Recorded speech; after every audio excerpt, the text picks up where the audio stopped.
This is my job, so of course I want to produce the best possible. Yeah. But then again, we wanted a magazine that the people who sells it feels proud selling it, and also the people who buy it feel good about buying it for themselves to read something. Yeah.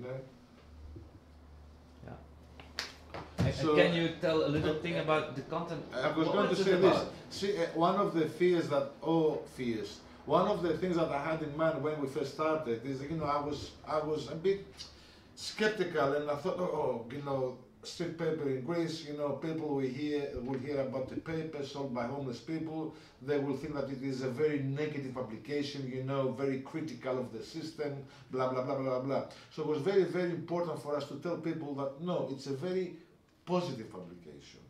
It's with great reporting, independent reporting, and it's about, it's constructive journalism. It's not about the problem, it's about the solution as well. So we focus on solutions, not on problems.